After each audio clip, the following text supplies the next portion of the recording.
مساكم الله بالخير والنور والسرور، حياكم الله. وصلنا إلى مطار الأردن ما شاء الله، ودعوة خاصة لمهرجان جرش إن شاء الله الافتتاح بكرة، ونكون إن شاء الله عندنا تغطية جدا جميلة لهذا المهرجان المتميز. حقيقة نشكر إدارة المهرجان على هذه الدعوة الكريمة. تحية أيضا لأشقائنا في الأردن الشقيق، وهذا المهرجان اللي صار له سنين طويلة، له تاريخ عريق وعدد كبير من الفنانين والممثلين والإعلاميين والنجوم بيشاركون في هذا المهرجان. مهرجان جرش للثقافة والفنون في دورته 39 من 23/7 إلى 2/8 على المسرح الجنوبي في مدينة جرش الأثرية، هنا الأردن، ومجده مستمر.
فإن شاء الله بتكون لنا تغطيات وتكون صولات وجولات في المهرجان. مهرجان جرش معروف، بدأ من عام 1981. لقاء جميل إن شاء الله بنستعرضه في الفترة القادمة إن شاء الله مع المنتج المبدع حقيقة محسن جابر. وين عدل نحن في مهرجان جرش في الأردن شقيق، وضيف الشرف وضيف جميل منتجنا الجميل اللي أنتج كبار النجوم العرب أغانيهم وأعمالهم، وما زال هو ولد محمد. يعني حياك الله منتجنا المبدع المميز حقيقة. وأنا سعيد باللقاء ده الحقيقة، ويعني من اللحظات الجميلة اللي أنا أقضيها في حياتي إن أنا عملت هذا الحديث الجميل. مرحبا. شو تقول عن مهرجان جرش ونحن في الأردن الشقيق وفي عمان؟ والله مهرجان جرش ده مهرجان عريق، ويعني عبق التاريخ. عبق التاريخ، حتى احتفاظهم بالتكوين، الحجر، حتى الحجر كل شيء موجود. كل شيء موجود، كل شيء على الطبيعة، حاجة تاريخية. يعني اللي مش عارف مهرجان جرش لازم يجي ويشوف ان المسرح ده غنى عليه كبار وعمالقة الفن في المنطقة العربية كلها. وأنا من الناس اللي يعني أقول إن أنا تشرفت بإن أنا بحضر مهرجان جرش، لأن ده من المهرجانات العربية العريقة اللي أنا أسعد بإن أنا أنتمي إليها. مرحبا بك، نورت الأردن. ولد بعد محمد أيضا نور المنتج هذا الجيل الجديد، محمد محسن جابر، والنعم فيك. شرفنا بمعرفتك وشرفنا باللقاء الجميل معاك إن شاء الله. وإن شاء الله بعد بنستعرض اللقاء المفصل مع أبو مايد إن شاء الله بالفيديوهات القادمة. حبيبي شكرا. تسلم حياكم الله.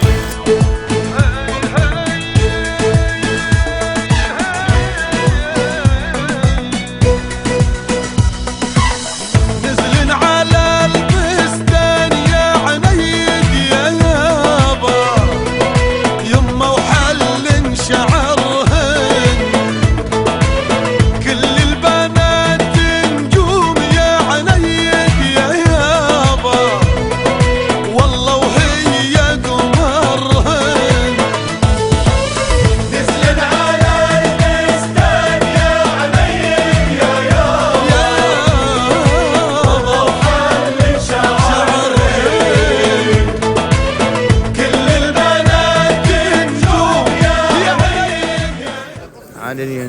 تواجدنا دخلنا في المسرح اللي هو قاعة الافتتاح، ما شاء الله بهذا الجمهور الغفير. صاحب الجلالة الهاشمية الملك عبد الله الثاني ابن الحسين المعظم دولة رئيس الوزراء الأفخم الدكتور جعفر حسان.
أهلا وسهلا، عدنا لكم من جديد في فقرة جديدة وفعالية جديدة.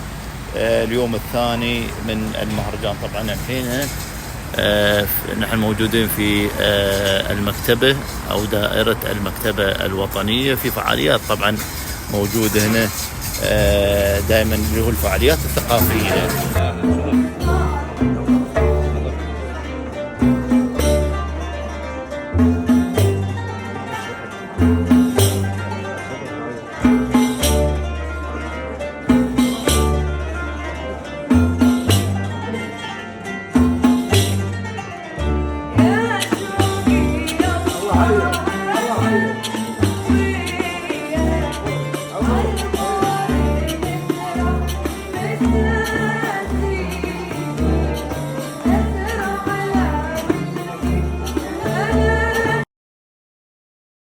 طبعا حاليا بعرض الحدث مثل ما نشوف يسمون الاغاني او الفعاليات وتكون في هالمسارح. طبعا وين تواجدنا ابو مايد نحن الحين؟ حياك الله. طبعا نحن وصلنا الان الى جناح السفارات. هذا الجناح في مهرجان جرش خاص بالسفارات، كل السفارات عندها أجنحة، وطبعا بناخذ جولة معاك في هذه الأجنحة. أجنحة كثير مثل ما نشوف ما شاء الله مشاركة في المكان. هذا جناح أشقائنا الكويتيين موجود هذا المكان.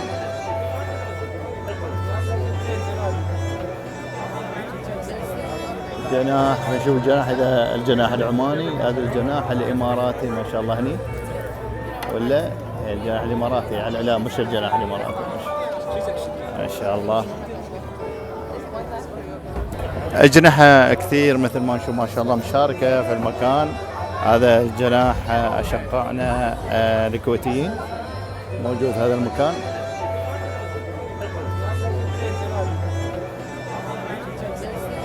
جناح نشوف الجناح هذا الجناح العماني، هذا الجناح الإماراتي ما شاء الله هني، ولا الجناح الإماراتي على لا مش الجناح الإماراتي ما شاء الله.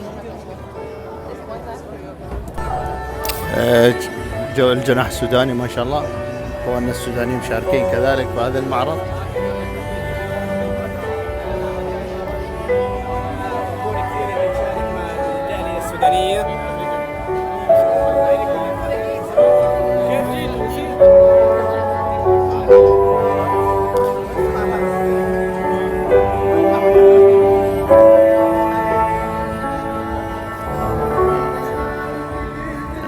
المؤسسات المشاركة في المكان، الجناح الأردني الملكي ما شاء الله، شيء جميل.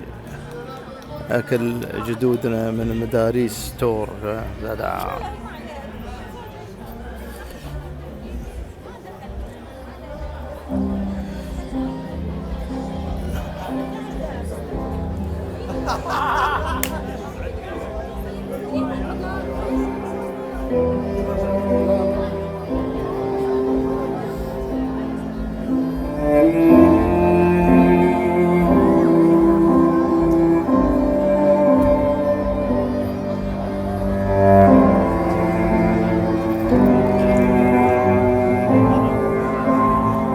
السوشيال ميديا خبروا بالناس كلها.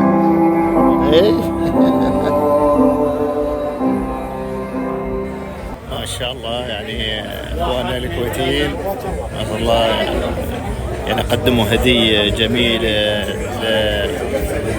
لزميلي وصديقي محمد مصطفى.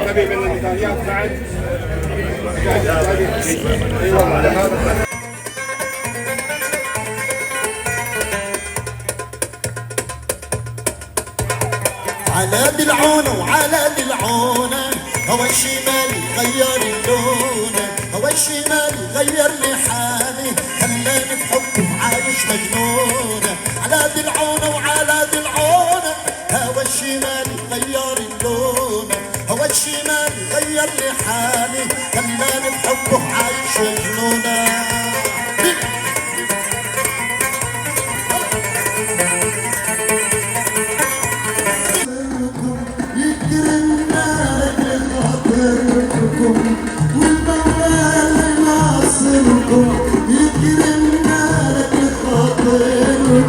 حياكم الله متابعينا الكرام في الأردن وفي جرش، وفنانتنا المتميز دائما أحلام أرحب بك الترحيب، وسعداء نلتقي معك هنا في مهرجان جرش للثقافة والفنون. كلمة توجهنا لمتابعينا في الإمارات وفي الوطن العربي. سعيدة أني اليوم في الأردن أمثل بلاد الإمارات، سعيدة بهذا الحضور. إن شاء الله حفل يليق بجمهوري في الأردن، حفل يكون حفل مميز كما عهدتم من جمهوري في الأردن. حقيقة جمهور الأردن دائما يخجلوننا بكرمهم، محبتهم، حضورهم.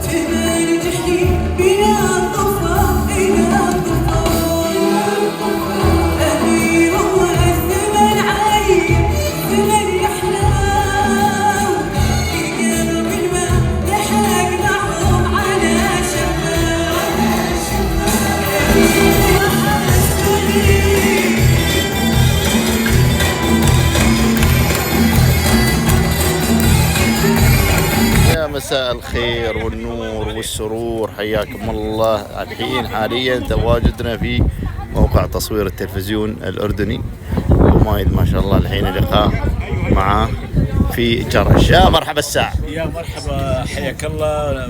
بعد قليل ان شاء الله بنطلع على الهواء مباشرة في قناة الأردن في برنامج مباشر الأردن هذا الصباح أو عمان هذا الصباح. مرحبا وسهلا، كيف الحال؟ الله يسلمك، الله يعافيكم ان شاء الله، حياكم الله. مرحبا وسهلا. المذيعين اليوم ان شاء الله؟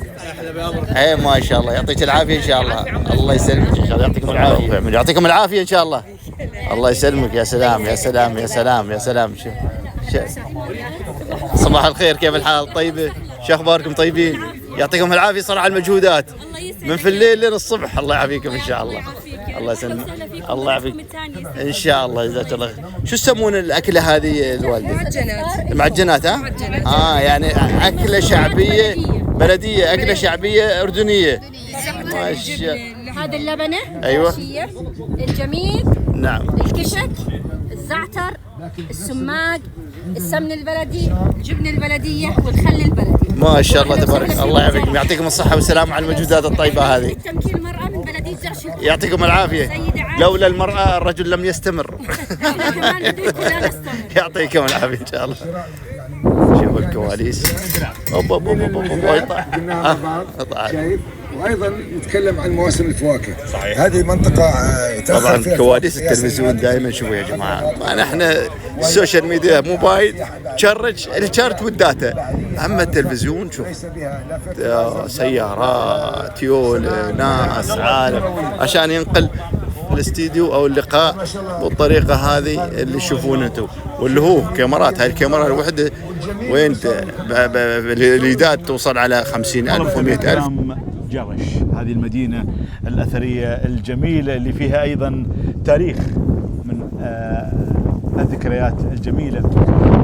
الدكتور مالك خريسات محافظ جرش يسعدنا نلتقي معاه في هذا اليوم. أرحب بك طال عمرك، ونحن اليوم نتشرف بلقائك في هذه المنطقة وهذه المدينة الجميلة مثل جرش. يا سيدي سعد صباحكم، شرفتونا. الإمارات العربية الشقيقة قلاعها تعانق جرش. الله. وعندما تتكلم عن قلاع الإمارات تتكلم عن تاريخ، وكأن جرش بأعمدتها 1000 عمود تقرئ السلام لمدينة المحبة والتسامح الإمارات العربية. يا مساء الخير والنور والسرور، حياكم الله. ما شاء الله الفنان الكبير خالد زكي الاستهلاء. والله افتقدناك. الله يخليك. من الفنانين الكبار الحقيقة. اي والله حقيقة من الفنانين. كيف حالك طال عمرك؟ شباب ما شاء الله. اختفيت، وين رحت؟ لا بالعكس موجودين وان شاء الله كده دايما. يمكن اصبح شركة انتاج عنده وشركة. يمكن عمل شركة انتاج ولا؟ لا والله، بس ان شاء الله يبقى في اعمال قريبة كويسة ان شاء الله يعني تروق للسادة المشاهدين ان شاء الله. يعطيك الصحة والسلامة والعافية ان شاء الله. فرصة سعيدة حقيقة. ربنا يوفقكم دايما ويجعل كل خطواتكم بنجاح وكل حاجة كويسة. طول عمرك، الله طول عمرك، مشكور طول عمرك. هذا حقه هو. هذا حقه. مقابلة جميلة مع محمد المنصور ما شاء الله. والله يا مرحبا. يا مرحبا يا صديقي. ابو عبد الله من عشاق البحر ومن عشاق ايضا الهدوء والاستجمام، وان شاء الله الجوله اللي ناخذها في راس خيمه معاه، وان شاء الله تستمتع. ومرحبا بك في الامارات، ومرحبا بك ابو عبد الله في راس خيمه. يا حبيبي يا حبيبي. وراس خيمه البيت بيتك ان شاء الله. اكيد. مرحبا. حياك الله يا ابو عبد الله. هذا لمتابعيني الاعزاء اللي يترقبونك حقيقه. ان شاء الله ان شاء الله ان شاء الله. حيا الله زملائنا في الاعلام، جزاكم الله خير. طبعا رافقونا في هذا المكان. تعال خبرنا. حياك الله، كيف الحال؟ عرفنا باسمك عشان يعرفونك متابعين. عبد الرحمن مسعد. نعم، طبعا تخصص تصوير اتوقع في قناة أون وقناة الحياة بعد كذلك، وزميلتنا كذلك الفكاهية ما شاء الله اللي محلية دائما الرحلة. طبعا الله يعافيك. طبعا من المذيعات والمقدمات البرامج متميزين في قناة الحياة. لا احنا وأون. منو أنت الحياة؟ انا والاخت سمر كذلك من المميزات فيه. وعلى شعب الامارات الجميل. الله يسلمك. سمر نعيم وزي قناه الحياه. ان شاء الله. طبعا رافقوني خلال هذه الرحله بمعداتهم، فرق بيننا نحن وبينهم ما شاء الله بروفيشنال. عندك الجميلين هذا بعد هذا صاحب الابتسامه. نعم مبتسم وزميل مبتسم ما شاء الله ما شاء الله الصراحه كلهم والله كلهم. نحن نجي من جرش فينا رقاد، من يربشونا نقوم كلنا مرقاد. اي والله يعطيكم الصحه والسلامه والعافيه. يا جماعه مع سندريلا الشاشه هاي فرصه لك يا خالد. اي والله نلتقي حقيقه بسندريلا عبير عيسى. يا اهلا وسهلا فيكم جميعا. يعني مرحب فيكم في بلدكم المملكه الاردنيه الهاشميه، وانتم اهلنا وحبايبنا، ودائما بنحب انه تكونوا بيناتنا. والله انا بس بغيت ان تطلعين بس على شاشتي انا اساس انه متابعين، وهذا حقيقه شرف. انا بتشرف. شكرا. على راسنا. شكرا. حياكم الله متابعينا الكرام. من الفنانين ونجوم مصر الفنان سامح صريطي اللي يشرفنا دائما في الملتقيات وفي اللقاءات المختلفه. فناننا سامح صريطي، يا مرحبا بك وسهلا. يا اهلا وسهلا بك، ربنا يبارك فيك. حياك الله، ونحن سعداء بهذا اللقاء. اكيد محبينك ومعجبينك ومتابعينك ودهم يتعرفون على اخبارك ونشاطك هذه الايام. يعني اولا انا يعني بشكرك لانك اديتني فرصه ان انا يعني التقي بهم عبر لقائك. بس هو الحقيقه انا يعني متعود ان انا ما يعني في قراءات قاعد بقرا بشوف بنختار، لكن بمجرد ما استقر على العمل بعلنه على طول. لكن كذلك اليوم نلتقي بقامه وهامه من الفن واحد الممثلين الصراحه الاعزاء، استاذ اسعد فضه. اهلا وسهلا. الله يسلمك. حقيقة نشكرك على حضورك ومشاركتك في مهرجان جرش 25، وإن شاء الله نتمنى لك التوفيق. حقيقة أمس كان أحد فعاليات تكريم المونودراما في مهرجان، خاصة مهرجان ثقافي. تحدثنا عن هذه الانطباع الجميل حقيقة أخوي سعد أستاذنا. يعني الحقيقة منتهى السعادة أنت لما تشوف جهات ثقافية بأي بلد بتروح له تحس إنه هذا البلد ينظر لك نظرة خاصة نتيجة تاريخك أنت بالعمل الثقافي. فشكرا لهم الحقيقة، يعني أكرمونا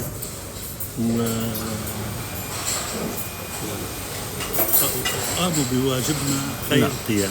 والله انتم تستاهلون استاذ اسعد، وهذا قليل في حقكم اللي قدمتوه بالاعمال الفنيه الجليله اللي تخدم الوطن العربي حقيقه. الحمد لله الحمد لله. ايه يعني زرعنا شيء حلو بمجال الفنون والثقافه الحمد لله. الحمد لله. موايد كلمه على هذه اللقاءات الجميله. والله استاذ اسعد فضة احد نجوم الفن في الوطن العربي، ونتشرف ان يكون مقيم في دوله الامارات بين اهله واخوانه، ونحن نعتز فيه. واليوم تكريمه في جرش في مهرجان مونودراما في نسخته الثالثه في الاردن الشقيق هو تكريم لنا كلنا. فرحنا لما كرموه. شكرا جزيلا. قدرنا. نعم شكرا تحتنا هالفرصه الجميله باللقاء معك استاذ اسعد. الله يسلمك. سعيد انا بوجودكم. الله يسلمك. كثير الله يسلمك.